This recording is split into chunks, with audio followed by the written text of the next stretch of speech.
Imagine a man who, by his own count, wrote more than 1,500 plays. A man who, by the age of 12, had already written his first comedies. A man who, in the course of a single night, could conceive, write, memorize, and arrange for the performance of a complete theatrical work the following day. A man of whom his greatest contemporary, Miguel de Cervantes, author of Don Quixote, said that he was a monster of nature, monstro de la naturaleza.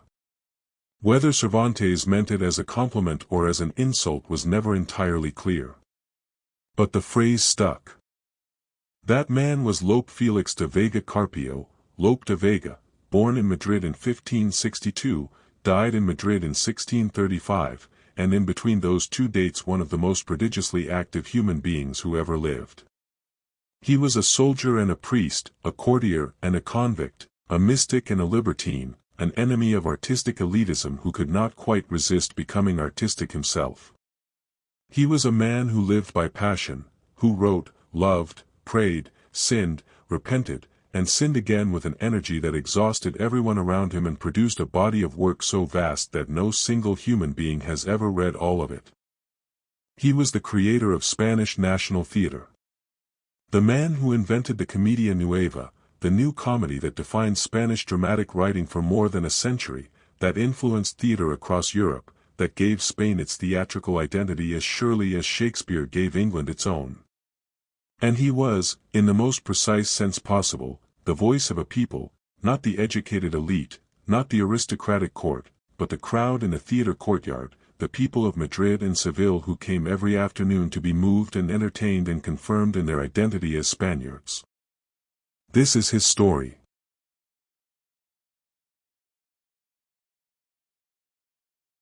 Lope Félix de Vega Carpio was born on November 25, 1562, in Madrid. He was the second child of Félix de Vega, a craftsman who had come from the Cantabrian mountains, and Francisca Fernández Flores. The modesty of the origin matters. Lope was not born into the aristocracy he would spend his career serving and occasionally mocking. He was not a man of wealth or privilege who could afford to write for pure artistic satisfaction. He wrote because the theaters needed plays, because the public was hungry for them, because writing was both his vocation and his livelihood. This economic relationship with the public, the fact that he wrote for the crowd, not for the learned few, was both his greatest strength and the source of the most persistent criticism leveled at him by his rivals. He showed from an early age a great inclination toward letters, and at the age of 5 he already knew how to read in Latin and Castilian. His precocious literary talent led him to write his first theatrical work at the age of 12. Think about what that means. At 12 years old, while other boys were learning their trades or beginning their studies, Lope de Vega was already writing plays. The energy was there from the beginning, the irrepressible impulse to pour experience into dramatic form. He studied at the Jesuit Imperial College in Madrid, then at the University of Alcalá de Henares, though he left without completing any formal degree. What he acquired was not a systematic education but something perhaps more valuable, an insatiable curiosity, a voracious reading habit, and an ear for language trained on the greatest literature of the Spanish and classical traditions. He was a good student and curious inquirer, who read and explored throughout his life in many different fields.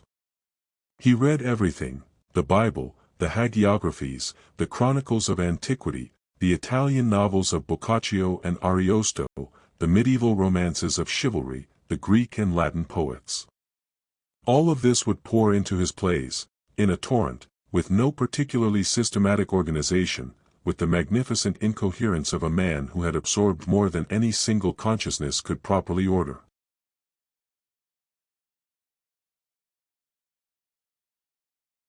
If Lope's art was inseparable from his life, then the first major episode of his biography has to be understood as the first major episode of his literary formation, even though it nearly destroyed him. His second great love was Elena Osorio, the Félix and Dorotea of his texts. Separated at the time from her husband, the actor Cristobal Calderón, Lope had a passionate relationship with her that would last 4 years. Lope paid for all of Elena's whims and wrote theatrical works for her father, the theatrical entrepreneur Geronimo Velázquez. But when his beloved became a widow, she abandoned Lope to marry the nobleman Francisco Perenot Granvilla. Abandoned by the woman he had loved and financed, Lope followed his own temperament, unfortunately. He wrote libels. Elena Osorio will be the Félix of his poems in that period. When she left him, he circulated in Madrid some offensive verses against her and her family, which earned him a trial and a sentence of exile in 1588. The exile was not merely a bureaucratic inconvenience.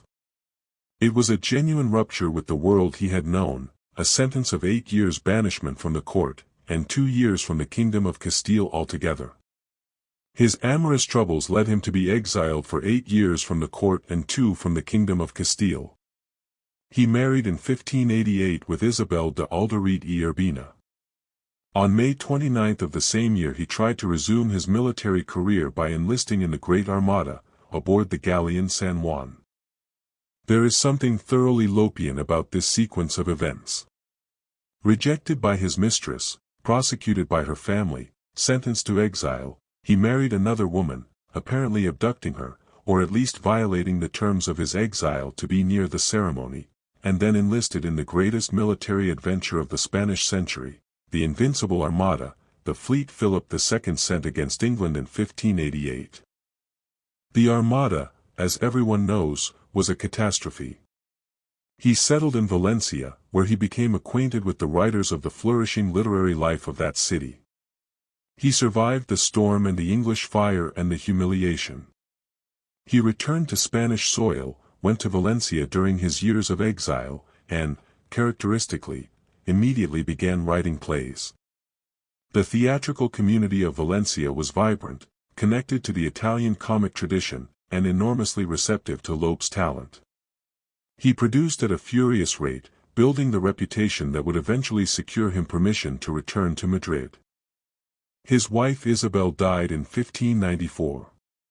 His time in the service of the Duke of Alba introduced him to country life, which influenced his portrayal of rural environments in his theater. By the time Lope returned to Madrid, he was already the most celebrated playwright in Spain. And his exile, which had seemed a catastrophe, had given him something invaluable: time to write, freedom from the social obligations of the court, and a first-hand experience of the Spanish countryside that would feed his most powerful theatrical imagery for the rest of his life.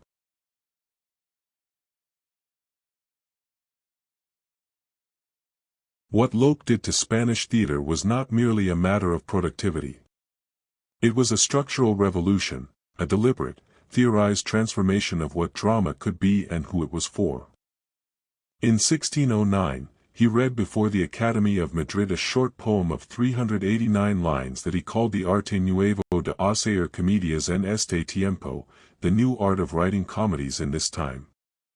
It is one of the great literary manifestos of the Baroque, and one of the most pleasingly paradoxical documents in literary history. It is a defense of breaking the rules, written for an audience of learned men who defended the rules. Lope knew exactly what he was doing. Lope de Vega writes in the Arte Nuevo, and when I have to write a comedy, I lock up the precepts with 6 keys. I take Terence and Plautus out of my study, so they won't shout at me, because truth tends to shout in silent books, and I write in the art invented by those who sought the vulgar applause, because, since the crowd pays, it is right to speak foolishly in order to please them. This is irony of the highest order. I speak foolishly in order to please them. Hablar en necio para dar el gusto, is not an admission of artistic failure. It is a declaration of democratic principle. The crowd is the sovereign authority in the theater. The crowd pays. The crowd judges. The crowd decides what endures and what does not.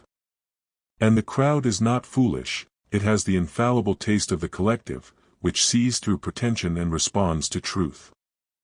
The main characteristics of the Comedia Nueva are, mixture of the tragic and the comic, unlike classical theater which separated tragedy and comedy, division of the work into 3 acts or jornadas instead of 5, rupture of the 3 classical dramatic unities of place, time, and action. These innovations were not random or arbitrary. They were the response to an experience of what actually worked in the theater courtyards of Madrid, the corrales de comedias, where audiences of every class and background assembled to watch plays. Lope had spent years learning what these audiences wanted, what made them lean forward and what made them look away. The mixture of tragic and comic was not a violation of decorum, it was a recognition that human experience is always mixed, that the gravedigger scene in a tragedy is not a failure of taste but a faithful representation of life. The rejection of the three unities was not incompetence, it was the liberation of drama from an ancient straitjacket that had no particular relevance to the stories Lope wanted to tell. The gracioso, the comic servant figure, is a genuine creation of Lope de Vega, though its roots lie in a characteristic figure of earlier Spanish theater, the simple shepherd of religious works. The gracioso serves to create comic moments that relieve dramatic tension. He is an ironic or comic counterpoint to his master, whom he sometimes parodies. He serves as narrator of events not staged. He sometimes has a distancing function, alerting the audience that what they are seeing is not reality but literature. The gracioso is perhaps Lope's most original theatrical invention. He is the voice of common sense and earthy pragmatism in a world of honor, passion, and noble excess. He punctures pretension. He speaks the truth that the high-born characters cannot afford to acknowledge. He is, in a sense, the crowd's representative within the play itself, the figure who sees the action from the same angle as the people watching it.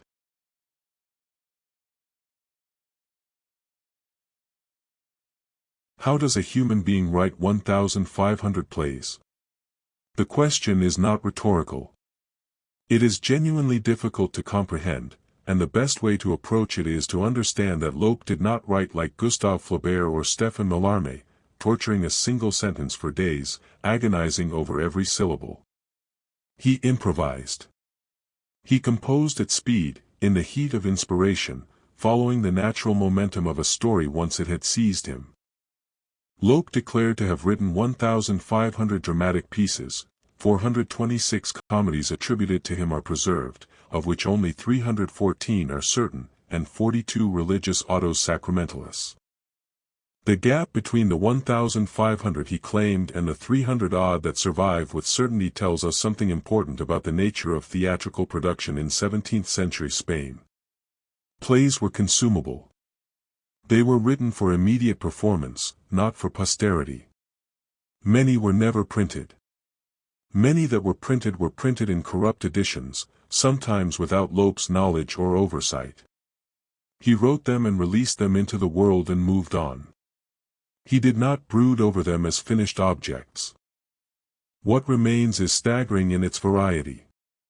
La Dama Boba, El Perro del Hortelano, Fuente Ovejuna, Parabanes y el Comendador de Ocana, these are among his most celebrated comedies, still performed and studied today.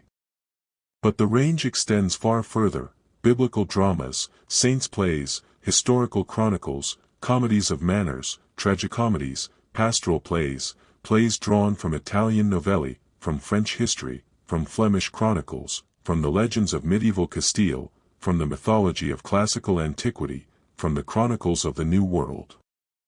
The subject of Lope de Vega is an enormous epic in 1,000 dramatic fragments. It is the subject of the Spanish imperial world, a world in which Spanish soldiers fought in Flanders and France, Italy and Chile, in which Spanish priests and scholars worked in Portugal and Ireland, Austria, Mexico and Peru, in which all traditions, Greco-Roman, medieval, Germanic, Islamic, converged on Spain and demanded to be dramatized. And Lope dramatized all of it. Not with the systematic rigor of a scholar or the precision of a philosopher, but with the improvisatory genius of a man who had absorbed an entire civilization and could pour it out in dramatic form on demand.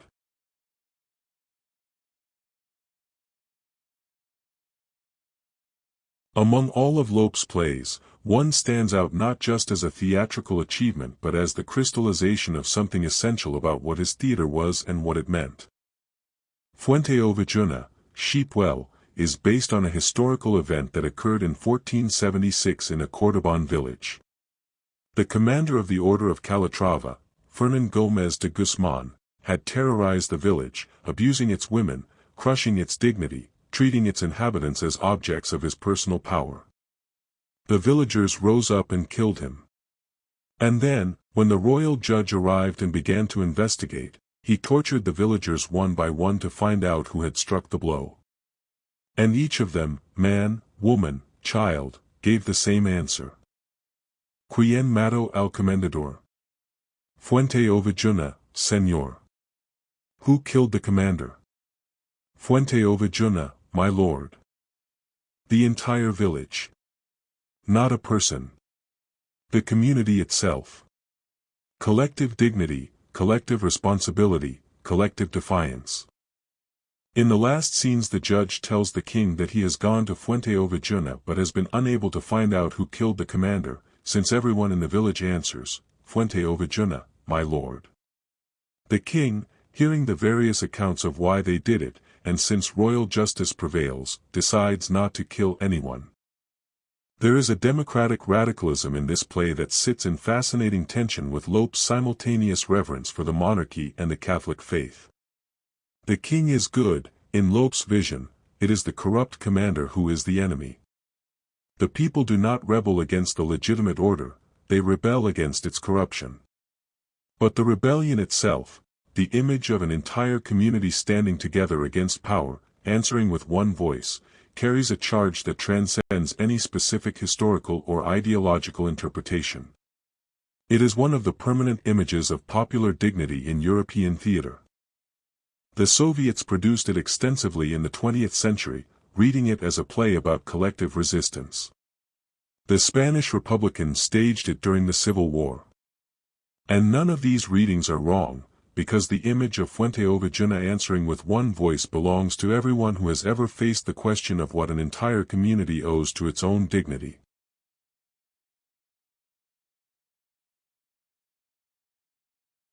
No account of Lope de Vega would be complete without the literary war that defined his career as much as any of his plays, the conflict with Luis de Góngora, the most difficult and erudite poet of the Spanish Baroque, the inventor of culturanismo, the aesthetic that Lope spent decades attacking. Góngora wrote for the learned few.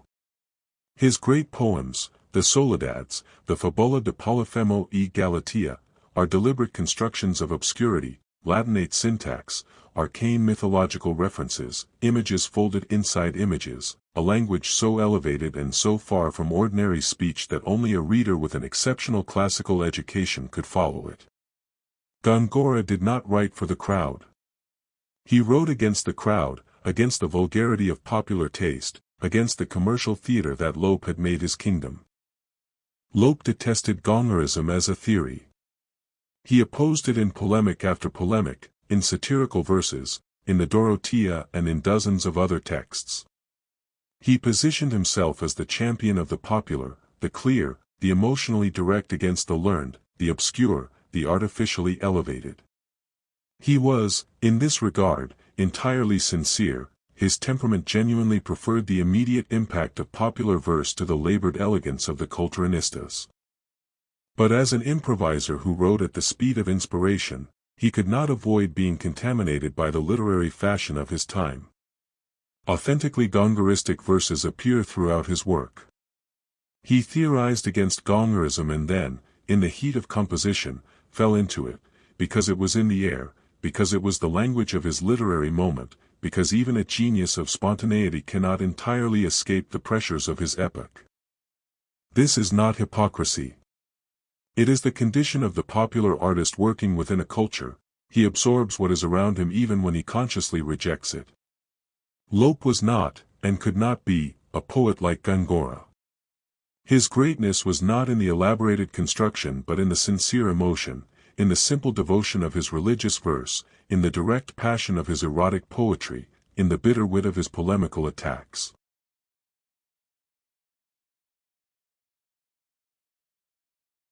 Lope was not a full Baroque writer. He was an imperfect Baroque writer, a man whose deepest instincts were pre-Baroque, medieval, popular, while his period and his literary context pushed him toward the Baroque. The concept of honor, l'honneur, is the clearest illustration of this tension. Honor in Lope's theatre is not primarily an aristocratic concept in the courtly European sense. It comes from an older, more democratic tradition, the spirit of independence of the Castilian peasant in his house, the dignity of the free man who owes respect to no one except the king and God. Lope created the fetish of honor in Spanish theatre. But he created it out of a democratic spirit, the conviction that honor belongs to every free Spaniard, hidalgo or peasant, that then, in the process of theatrical elaboration, became the rigid Baroque code that later critics found so strange and bloodthirsty. The commedia de capa y espada, the cloak and sword comedy, is the theatrical genre that most completely embodies Lope's synthesis. These are plays of intrigue, disguise, honor, jealousy, and love, set in contemporary Spanish society, moving at a pace that no other theatrical tradition of the period could match. They are entertainment of the highest quality, witty, fast, emotionally charged, populated by figures, the gallant, the lady, the gracioso, the jealous father or brother, who are recognizable types rendered with enough individual coloring to feel like real people. And alongside these comedies of contemporary life, the historical dramas, plays drawn from the chronicles of medieval Castile, from the legend of the Cid, from the wars of reconquest, from the history of the Iberian monarchies. In plays like El Mejor Alcalde el Rey, Los Países de los Reyes y Judía de Toledo, El Castigo sin Venganza, and El Caballero de Olmedo, Lope achieves this synthesis, result of his deepest instincts, the combination of popular tradition, lyrical beauty, and dramatic intensity that defines Spanish Baroque theatre at its best.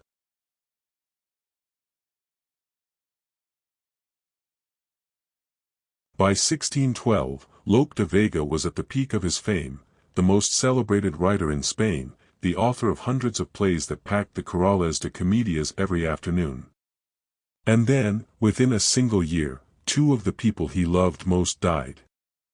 In 1612 his beloved son Carlos Félix died, and the following year his wife Juana de Gardo. Lope suffered a great emotional crisis, and in 1614 was ordained a priest. The ordination was sincere as anything in Lope's life could be, but the sincerity did not last in the form he had imagined.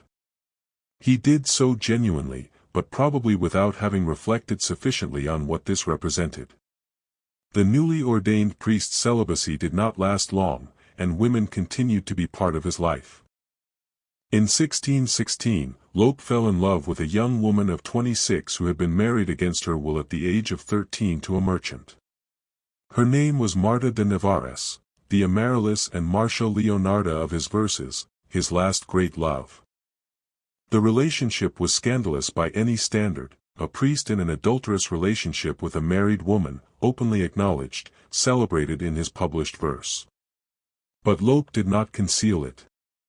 He had never concealed anything. His life and his literature had always been the same thing, and Marta de Navarres was both his passion and his muse in these final years.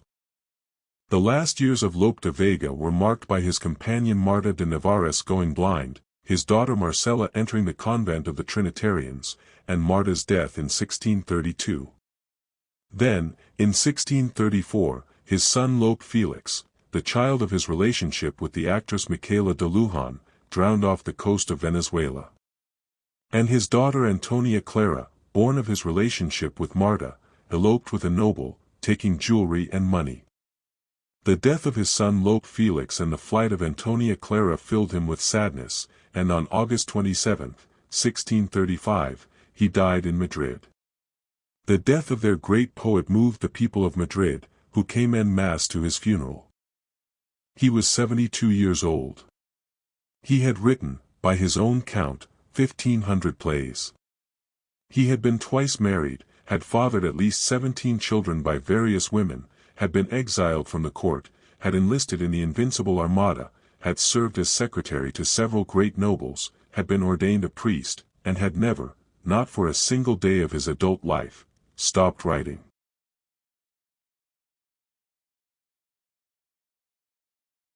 A distinction that is easy to overlook in the sheer volume of Lope's theatrical output. The conscious artist in Lope is most fully visible not in his plays but in his non-dramatic works.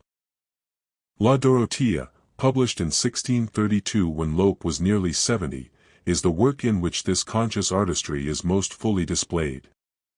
La Dorothea is an exceptional book for its autobiographical content. Lope, already old and disillusioned, returns to the first love of his life, the turbulent episode of Elena Osorio. It is a fundamental work in the production of the monster of nature, and in the history of Spanish prose. Written in the form of a dialogue, in conscious homage to La Celestina of Fernando de Rojas, La Dorothea is the book in which Lope confronts with complete honesty the most shameful chapter of his biography, the Elena Osorio affair, the libel, the exile, and transforms it into literature of the highest order. It is also the book most saturated with literary polemic, with his literary confessions, with his arguments against Góngora. It is Lope's attempt, late in life, to make permanent what had always been provisional. And then there is El Caballero de Olmedo, his greatest tragedy, and which earns the designation through the most extraordinary use of popular lyric form in Spanish Baroque theater. The play builds toward its catastrophe using a fragment of a traditional song, a copla that already existed in popular tradition before Lope incorporated it. Que de noche lo mataron al caballero, la gala de Medina, la flor de Olmedo. That at night they killed the knight, the glory of Medina, the flower of Olmedo. The audience knew the song. They knew, therefore, that the knight would die. The entire dramatic tension of the play is not the question of what will happen but the question of when, and the horror of watching the protagonist move toward a fate the audience already knows, propelled by his own honor and love and inescapable nobility. It is a structure of dramatic irony of Sophoclean power, achieved through the incorporation of a popular song that the crowd in the courtyard would have recognized and felt in their bones. This is what Lope at his best does that no other dramatist of his age could do. He finds the point where popular tradition and literary art are identical, where the folk melody and the dramatic structure become one, where the crowd's shared cultural memory becomes the engine of theatrical emotion.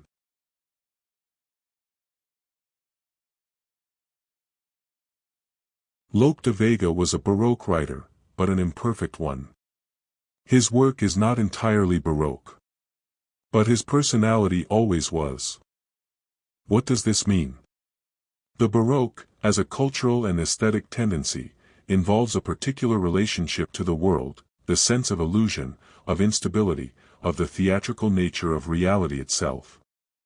The Baroque believes, or fears, that appearances are unreliable, that the world is a stage, that what we see is not what is. This is the great theme of Pedro Calderón de la Barca, La vida es sueño, life is a dream, and of the literature of disillusionment that saturates the Spanish Golden Age.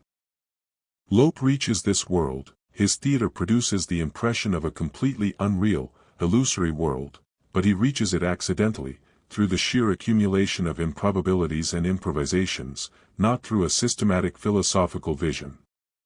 His underlying instincts are pre-Baroque, the childlike credulity in miracles, the irreverent criticism, the sincere popular religious feeling, the delight in regional customs and the variety of social types. These are the instincts of the medieval tradition, carried forward into the 17th century by a man who was at once medieval and modern, popular and aristocratic, devout and licentious, coherent and contradictory. And it is precisely this impurity, this refusal to be reducible to a single aesthetic or ideological program, that makes Lope inexhaustible. Among all his numerous plays, there is not one in which interesting characters, happy expressions, or an extraordinary scene cannot be found. But there are very few that are well constructed from beginning to end. The reader or spectator is constantly surprised by marvelous details and offended by absurd impossibilities and abrupt endings. He wrote by instinct. When the work came out well, it was grandiose; when it didn't, it was a disaster. He was like nature itself, complete.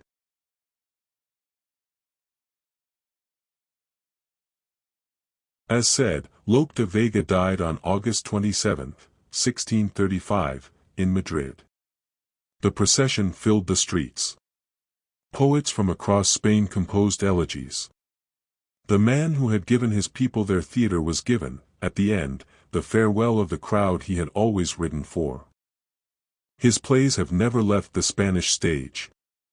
Fuenteovejuna is performed every summer in Almagro, in Toledo, in Madrid, and in theaters across the Spanish-speaking world. La Dama Boba, El Perro del Hortelano, El Caballero de Olmedo, Parabanes, these are living works, works that actors and directors return to because they still speak, still move, still make the people in the theater feel something that only theater can produce. And at the center of all of this, always, is the lyric impulse that is the deepest thing in Lope, the religious tenderness of the Virgin singing to the Divine Child in the Pastores de Bullen. Pues andáis en las palmas, ángeles santos, que se duerme mi niño, tened los ramos. And the melancholy refrain that runs through El Caballero de Olmedo. Puesto ya el pie en el estribo, con las ansias de la muerte, señora, aquesta te escribo. Foot already in the stirrup, with the anguish of death, my lady, I write this to you. This is the voice beneath all the Baroque excess, beneath the 1,500 plays and the 2 marriages and the exiles and the ordinations and the loves and the losses and the feuds and the furious productivity. A voice that is simple, sincere, human, the voice of a man who felt everything too much and, because he felt it too much, had no choice but to put it in verse. He was the Phoenix de los Ingenios, the Phoenix of wits, because he rose from every disaster of his own making and kept writing. He was the monster of nature because nature, when it creates something this complete, this abundant, this contradictory, has no other name for it. And he was the creator of Spanish national theater because only someone who felt the soul of his people in his own bones, who wrote for the crowd and from the crowd and as part of the crowd, could have built something so vast, so imperfect, so alive. Thanks for watching. See you next time with another human story.